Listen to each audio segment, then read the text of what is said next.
আসসালামু আলাইকুম রহমতুল্লাহ। আরবি ভাষায় এক আশ্চর্য নিয়ম আছে যার সাথে ইন্না মাআল উসরি ইউসরা এর অবিশ্বাস্য মিল রয়েছে। প্রথম নিয়ম, আন নাকিরাতু ইদা উইদাত নাকিরাতান ফাসানি গৈরুল উলা।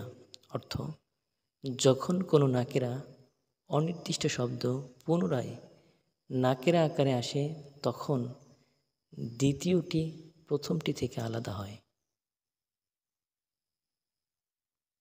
যেমন যা তৈরুন সুম্মা তারন্নামা তৈরুন আলাল গুসনি। অর্থাৎ একটি পাখি এলো, তারপর আরেকটি পাখি ডালে গান গাইল।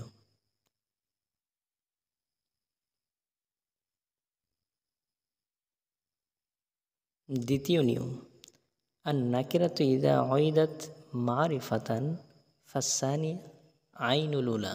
অর্থ, যখন কোনো নাকিরা শব্দ পুনরায় মারিফা নির্দিষ্ট আকারে আসে তখন দ্বিতীয় মারিফা শব্দটি প্রথমটিকে নির্দেশ করে। যেমন যা তৈরুন সুম্মা তারান্নামা তৈরু আলাল গুসন।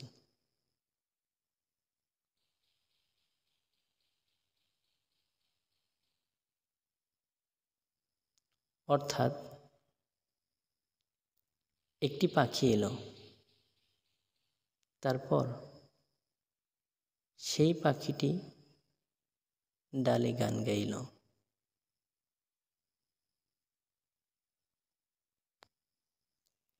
তৃতীয় নিয়ম, আল মারিফাতু ইদা উইদাত মারিফাতান ফাসানি আইনুল উলা। অর্থ, যখন কোনো মারিফা নির্দিষ্ট শব্দ পুনরায় মারিফা আকারে আসে তখন দ্বিতীয় মারিফা শব্দটি প্রথমটিকে নির্দেশ করে। যেমন যা তবিবু সুম্মা ক্বালা তবিবু।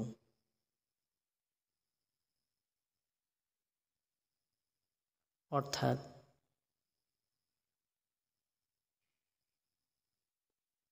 ডাক্তার আসলো,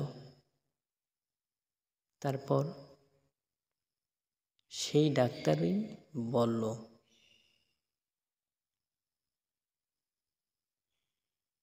চতুর্থ নিয়ম, আল মারিফাতু ইদা উইদাত নাকিরাতান ফাসানি গৈরুল উলা।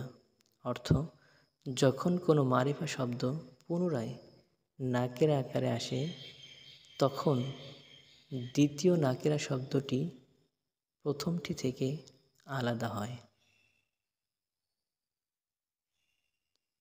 যেমন যা তবিবু সুম্মা ক্বালা তবিবুন।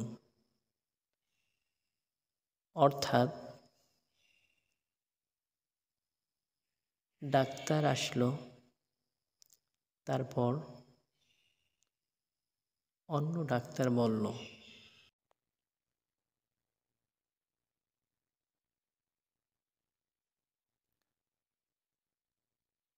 আল্লাহ তাআলা বলেন, ফাইন্না মাআল উসরি ইউসরা,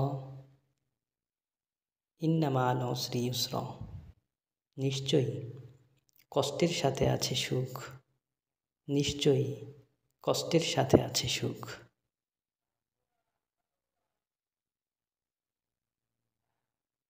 আল্লামা ইবনে আল্লান রহমাতুল্লাহি আলাইহি আল ফুতুহাতুর রব্বানিয়াহ আলাল আযকারিন নাবাবিয়াহ কিতাবের ৭ নম্বর খণ্ডের ৩৮৭ নম্বর পৃষ্ঠায় উল্লেখ করেন, ইদা ইস্তাদ্দাত বিকাল বালওয়া ফাফাক্কির ফি আলাম নাশরাহ ফাইন্নাল উসরা বাইনা ইসরায়াইন ইদা ফাক্কারতা তাফরাহ।